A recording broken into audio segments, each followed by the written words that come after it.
कृषि कानून विरोधी आंदोलन के 7 माह पूरे होने के बहाने प्रदर्शनकारियों ने राजभवनों को घेरने का जो अभियान चलाया वह एक दो जगह छोड़कर नाकाम और निष्प्रभावी रहा।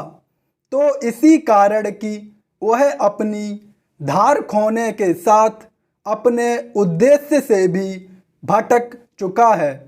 आंदोलनकारी ले देकर चंडीगढ़ और दिल्ली में ही थोड़ी बहुत हलचल पैदा कर सके और वह भी हंगामे के सहारे। इससे साफ हो गया है कि आम किसानों का इस आंदोलन से कोई लेना देना नहीं।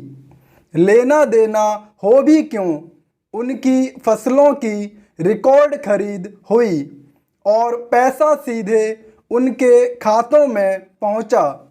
इसके अलावा वे इससे भी परिचित हैं कि विभिन्न फसलों का न्यूनतम समर्थन मूल्य यानी एमएसपी लगातार बढ़ रहा है।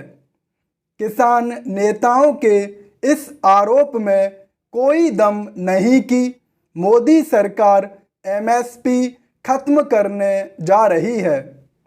यह बेसिर पैर का आरोप है और इसे केवल किसानों को बहकाने के लिए उछाला जा रहा है।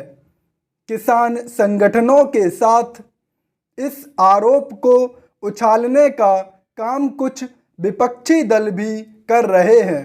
वास्तव में अब इस अंदेशे की पुष्टि हो चुकी है कि विपक्षी दल किसान संगठनों को उकसा रहे हैं। गत दिवस राहुल गांधी ने यह ट्वीट करके किसान संगठनों को राजनीतिक दलों की सह मिलने की आशंका पर मोहर ही लगाई कि हम सत्याग्रही अन्नदाता के साथ हैं। दुर्भाग्य से अपनी नाकामी से कुंठित किसान नेता भी यह छिपाने की कोशिश नहीं कर पा रहे हैं कि उनका आंदोलन विरोधी दलों के हाथों का खिलौना बन चुका है। उन्होंने पहले बंगाल विधानसभा चुनावों में ममता बनर्जी के पक्ष में माहौल बनाया और अब यह कह रहे हैं कि उत्तर प्रदेश विधानसभा चुनावों में भाजपा को सबक सिखाएंगे। वे इस मुगालते में है कि बंगाल में भाजपा की पराजय उनके कारण हुई। वे इस मुगालते में बने रहें, लेकिन कम से कम यह तो देखें कि आम किसान किस तरह उनसे छिटक गया है। उन्हें यह भी एहसास होना चाहिए कि तीनों कृषि कानूनों को खत्म करने की मांग मनमानेपन के अलावा और कुछ नहीं।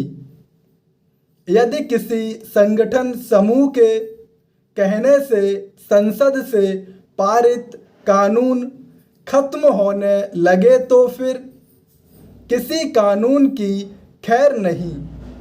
हालांकि विपक्षी दल भी यह जानते हैं कि किसी सरकार के लिए इस तरह की मांग मानना संभव नहीं, लेकिन अपने संकीर्ण राजनीतिक स्वार्थों के फेर में वे किसान नेताओं को बरगलाने में लगे हुए हैं।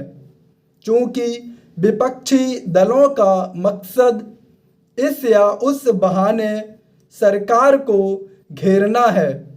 हालांकि वे सतही मसले उछालते रहते हैं।